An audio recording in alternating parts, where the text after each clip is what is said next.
Hey there, everyone. Dom Tibbetts alongside Matt Bove from Highmark Stadium, where the Bills just beat the New York Jets 32-6, a big AFC East divisional win. More so, Matt, it just felt like this offense got its groove back. Yeah, before we get anywhere, Dom, this is the second take. He did not know the score of the game when we started this, but I think that actually there's a point there because it was such an easy win, really, on both sides of the ball, that the score was second nature. So Thank I you. got you, man. Thank Even you. though I'm putting you on blast, I got you. Yes, this game was about the offense. It was about Joe Brady kind of giving them the identity we thought they would have for much of the season, and that's not to mean how they did it, but how efficient they were. This looked different than we've seen in past. There was a lot of run game.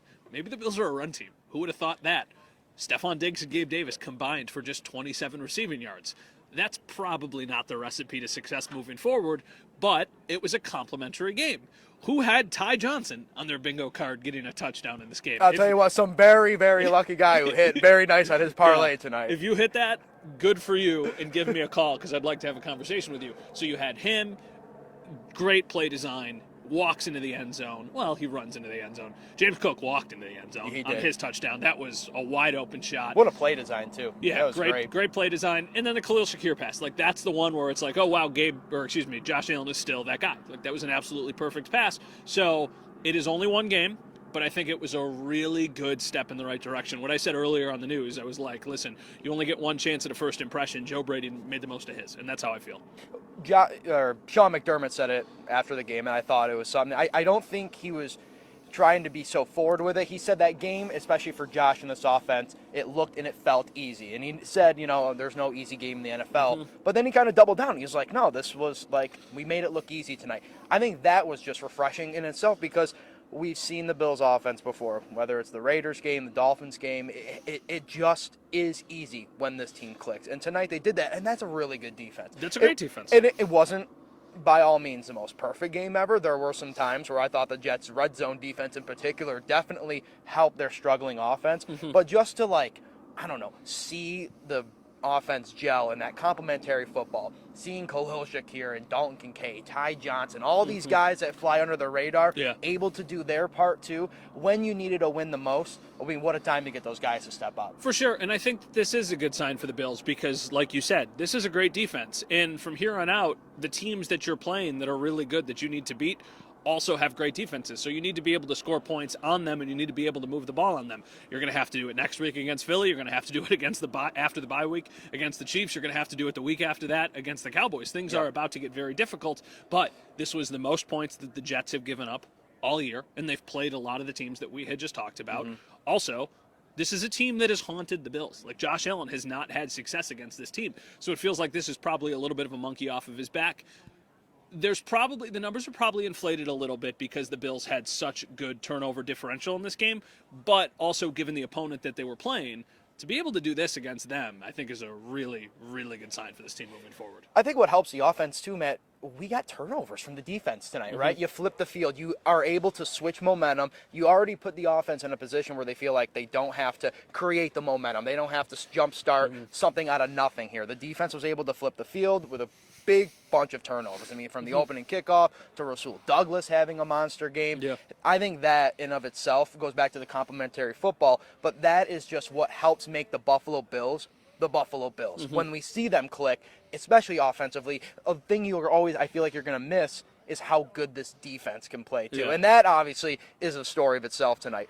I know Leonard Floyd is going to be like the big name we take away from this. Rasul Douglas. Can I give you like an unsung hero for tonight? Sure, yes. Tyrell Dodson. Tyrell Dodson had a very nice had game. a very, very good night tonight. I thought the way he controlled the field, especially against the run, was so crucial in keeping a guy like Breece Hall at bay tonight. I thought he played great. I thought Bernard also had a great game. Ed Oliver, I mean, I think he's a little less unsung. I think Ed had a very prominent game. Yeah. But again, though, it's just good to see not only the offense clicking, but the Bills' defense kind of had that, like, hey, we're going to punch you in the mouth and we're going to take the ball kind of identity back to them. So a little spoiler alert, every Monday on Leading the Charge, Dom and Bree do an Unsung Hero segment. I think I know that you're going to use Tyrell Dodson, and she told me in the press box she wants to use Ty Johnson.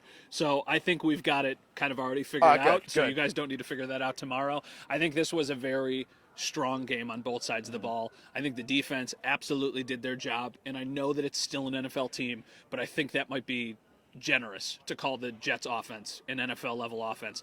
There was a thing that stood out to me today, which is just bananas. Zach Wilson did not complete a pass to a wide receiver tonight. What? Yeah. That's what I mean. I don't know if that's true or not, but I saw that stat. Well, I'm listen. wondering, As somebody who's down on the field, I was talking about this with the other photographers when we're down there. It's like you do have that moment where you're like, the Bills have lost to this guy, and Zach Wilson has looked good in games past against the Buffalo Bills. But watching him tonight, it's like puzzling. How was he ever looking so good? that seems wrong to me. So, I don't. It doesn't. It doesn't sound it, but I bet you're not far off. Somebody asked Robert Saleh about it, and they used the terminology like he did not complete a pass to a wide receiver. But now that I'm thinking about it, the Garrett Wilson fumble, I think, was after Wilson had already been pulled. I think. Yeah, so Tim Boyle was probably in. The Allen Lazard catch on the Rasul Douglas pass interference, I don't think counted because they accepted the penalty, which gave them the automatic first down. The second string tight end there, I know had a catch because it wasn't Uzama. Yeah, the fact that we're even having the conversation is probably pretty indicative of just the level of offense. I actually think Jets fans maybe watching this should give us credit for trying to go back and possibly defend Zach Wilson, because that obviously was not a great performance from him, not a great performance from this Jets offense. That might be the end of Zach Wilson for this season. I mean, I know that they obviously had the Aaron Rodgers injury. Robert Saleh was non-committal about it after the game. I mean, they play on Black Friday, so they have an even shorter week. You don't care about the Jets. I don't know why we're talking about the Jets. Just what's your biggest takeaway for the Bills as we kind of close this thing out? With some very good teams still ahead of you in the schedule, my biggest takeaway is that this team is having fun again. It just felt like we were watching some of that vintage, again, not to use the same term twice, but the punch you in the mouth. We're going to score a lot of points on you, Bills, have great complementary football. Special teams was clicking tonight, too.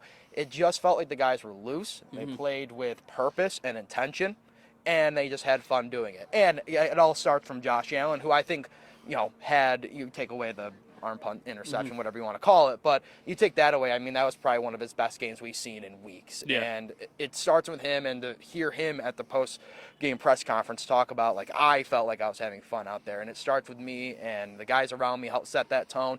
That was my biggest takeaway, is that the Bills kind of have a little bit of that swagger back. My thing is, hindsight is a heck of a thing, and you cannot go back and rewrite history, but man, how different things would feel if they were 7-4 as opposed to 6-5.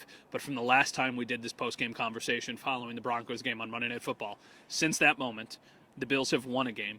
And in that playoff race, Joe Burrow has been injured for the entire season, and Deshaun Watson has been injured for the entire season. Two of those teams that you were ultimately chasing in this race now have lost their quarterback. So the Bills are still very much in it. Do I think that they're going to ultimately be able to get it done? I do not know, but I also know, or I believe anyway, they are capable of beating some of these good teams.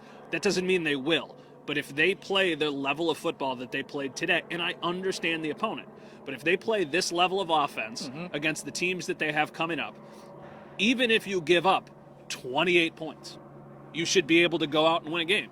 And going from 6 against the Jets to whatever it is, I don't know if I would have felt confident a week ago before they made this move that they could go into Philly and score 30 points on the Eagles. And I still don't necessarily feel super confident in it, but I think they can, and I think they proved that today. So I think that's a really good sign for them moving forward, and it's going to make the rest of the season that much more interesting. And I also think it's going to make all of those Thanksgiving dinners around Western New York just a little bit more optimistic, because I know if they would have lost this game, you would have had a lot of people sitting around the table just being like, oh, got a lot of reasons to be thankful this year. The Bills aren't one of them, though. I'll tell you what, Thanksgiving is an awkward time for those dinner table conversations, but thankfully it looks like, as Matt said, the Bills aren't going to be one of them. All right, for Dom, I'm Dom. For Dom, and I'm Matt. For Matt, I'm Dom. 7 Sports. We'll talk to you later. Yeah.